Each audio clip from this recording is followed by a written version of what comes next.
পাটিসাপটার video বানানোর জন্য আমাকে অনেকেই রিকোয়েস্ট করেছিলেন, তাই সঠিক পরিমাপের সাথে আজকে আমি আপনাদের পাটিসাপটার ভিডিওটা করে দেখাবো। কারণ অনেকেই বলেছেন পাটিসাপটা ভাঁজ করতে গিয়ে ভেঙে যায় আর প্যান থেকেও ঠিক মতো ওঠে না।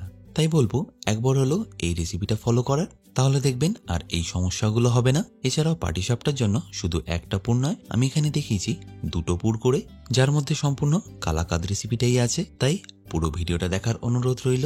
বাই দ্য ওয়ে, আমি শেফ অতনু, আপনারা দেখছেন অতনুর রান্নাঘর, আর আজকে আমাদের রেসিপি পাটিসাপটা পিঠা।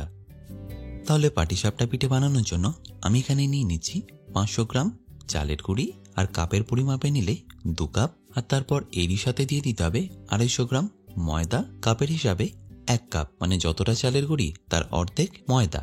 এবার তারও 1/4 ভাগ সুজি, ওজনে 75 গ্রাম, আর এরই সাথে সামান্য একটু নুন কিন্তু দিতে ভুলবেন না, আর তারই সাথে মিষ্টির জন্য 75 গ্রাম গুঁড়ো চিনি।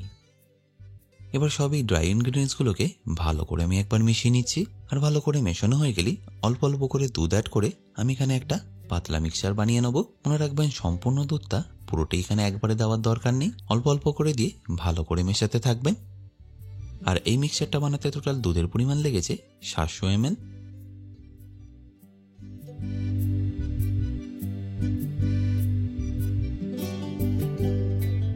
আশা করি দেখে নিশ্চয়ই বুঝতে পারছেন এর ঘনত্বটা ঠিক আমি কিরকম রেখেছি। এর থেকে বেশি পাতলা করলে পাটিসাপটা কিন্তু প্যানের সাথে লেগে যাবে, আর ফোল্ড করার সময় বেশি ড্রাই হয়ে যাওয়ার কারণে ভেঙেও যাবে। তাই এই মিক্সচারের ঘনত্বটা কিন্তু খুবই ইম্পর্টেন্ট। এবার এই ব্যাটারটাকে ঢাকা দিয়ে রেখে দেবো মিনিমাম 1 ঘন্টার জন্য, যাতে এর মধ্যে সুজি আর চালের গুঁড়িটা ভালোভাবে ফুলে গিয়ে একদম নরম হয়ে যায়। তা না হলে পাটিসাপটা কিন্তু মোড়ার সময় ভেঙেই যাবে। আচ্ছা, এবার এটাকে যতক্ষণ আমি রেস্টিং এ রেখেছি, এর প্রথম পুরটা বানানোর জন্য আমি একটা ননস্টিকের কড়াইতে নিয়ে নিচ্ছি 1 লিটার দুধ, যেটাকে গ্যাসের ফ্লেমটা একদম হাই করে আমি রিডিউস করে নেব।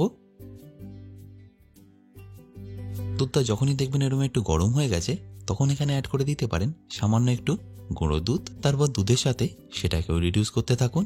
মোটামুটি ধরে নিন সময় লাগবে 15 থেকে 20 মিনিট। আচ্ছা, এখানে বলে রাখি, আপনারা যারা আমার এখনো বেসিক কুকিং কোর্সটা নেননি, তারা কোর্সটা নিয়ে নিতে পারেন আমার নিজস্ব ওয়েবসাইট www.otonurannaghar.com থেকে, যেখানে থাকছে প্রায় 60টারও বেশি ভিডিও, যেমন বিভিন্ন রকম স্যালাড, ম্যারিনেশন, কাটিং, গ্রেভি, এছাড়াও আরো অনেক কিছু। যদিও আমি লিঙ্কটা ডেসক্রিপশনে দিয়ে রেখেছি, বাট যদি তাও কিনতে অসুবিধা হয় আমার সাথে এই হেল্পলাইনে যোগাযোগ করতে পারেন। আচ্ছা, এই পুরটাই আপনারা চিনি দিয়ে বানাতে পারেন, বাট আমি এটাকে খেজুর গুড় দিয়ে বানাচ্ছি। তাই এই খেজুর পাটালিটাকে সামান্য একটু এইভাবে ভেঙে নিয়ে তারপরে আমি এখানে অ্যাড করব। আর অ্যাড করার আগে দেখে নিন দুধটা কিন্তু বেশ অনেকটাই এখন গাঢ় হয়ে এসছে। যখন ক্ষীরটা প্রায় এরকম ঘন হয়ে যাবে, তখন এখানে গুড়টা অ্যাড করতে হবে। আর গুড়টা অ্যাড করার পরে এটা একটু পাতলা হয়ে গেলেও ঘাবড়াবেন না। গ্যাসের ফ্লেমটা হাই করে 3 থেকে 4 মিনিট ভালো করে একবার মিশিয়ে নিলেই দেখবেন আস্তে আস্তে এটাও আবার ঘন হয়ে যাচ্ছে। আর ঘন হওয়ার পরে যখনই দেখবেন কড়া থেকে এরকম ছেড়ে আসছে, তাহলেই বুঝবেন এটা একদম পারফেক্টলি রেডি। এটা যেহেতু ঠান্ডা হয়ে যাওয়ার পরে বেশ অনেকটাই শক্ত হয়ে যায়, তাই একটু নরম অবস্থাতেই আমি এটা তুলে নিচ্ছি। এবার এটাকে আমি একটু ঠান্ডা হতে দেবো। এবার যারা দোকান থেকে সন্দেশ বা কালাকাদ কিনে এনে বানান, তাদের জন্যই সেকেন্ড পুরটা আমি দেখাচ্ছি। দেখবেন কত সহজেই আপনারা বাড়িতেই কালাকাদ বানিয়ে নিতে পারবেন। তার জন্য একটা কড়াইতে আমি নিয়ে নিচ্ছি 500 ml দুধ, আর সেটাকেও আমি হাই ফ্লেমে রিডিউস করে নেব। আর সামান্য এটা একটু গরম হয়ে গেলেই তারই সাথে অ্যাড করে দেবো 200 গ্রাম মিল্ক পাউডার বা গুঁড়ো দুধ। তারপর আবারও ভালো করে মিশিয়ে রিডিউস করতে থাকুন। তারপর মোটামুটি যখনই দেখবেন দুধটা কমে গিয়ে প্রায় 60% মতো হয়ে গেছে, তখন এখানে দিয়ে দিতে হবে সামান্য একটু লেবুর রস, যেটা দেওয়ার কারণে দুধটা আস্তে আস্তে কেটে যেতে থাকবে। তাই এবার গ্যাসের ফ্লেমটা মিডিয়াম করে দিয়ে দিচ্ছি সামান্য একটু ঘি, এতে টেস্টটা আরো ভালো আসে। এবার প্রায় 10 থেকে 15 মিনিট গ্যাসের ফ্লেমটা হাই করি ভালো করে মেশাতে থাকুন। এবার যখনই দেখবেন প্রায় 30% মতো ঘন হয়ে এসছে, তখন এখানে অ্যাড করে দিন নলেন গুড়। আমি এখানে 200 ml গুড় ব্যবহার করলাম। আবারও বলছি, আপনারা যদি মনে করেন এটা চিনি দিয়ে করবেন, তাহলে সেটাও করে নিতে পারেন, আর সেক্ষেত্রে চিনির পরিমাণটা থাকবে 250 গ্রাম। আর গুড় দেওয়ার পরে 4 থেকে 5 মিনিট ভালো করে এটাকে মিশিয়ে নিন।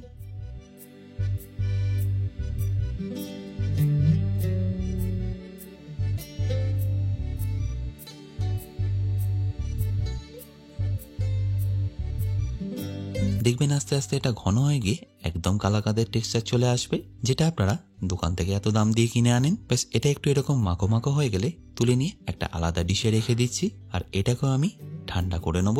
এবার একটা একটা করে আমি আপনাদের পাটিসাপটা বানিয়ে দেখাচ্ছি। আচ্ছা, এখানে বলে রাখি, পাটিসাপটা বানানোর জন্য আমি এখানে একটা ননস্টিকের প্যান নিয়ে নিয়েছি। আপনারা যদি মনে করেন আয়রন বেস কিছু নেবেন তাহলে সেটাও নিয়ে নিতে পারেন, বাট ননস্টিকের প্যান হলে আটকে যাওয়া সেই ভয়টা থাকে না। এবার এই ননস্টিকের প্যানে সামান্য একটু ঘি দিয়ে ভালো করে ব্রাশ করে নেব। এবার এইভাবে সামান্য একটু ব্যাটার নিয়ে ডাইরেক্টলি দিয়ে দিতে হবে প্যানের সেন্টারে। তারপর এটাকে হালকা একটু রোটেট করে এরকম একটা গোলাকার রুটির মতো শেপ দিয়ে দিন।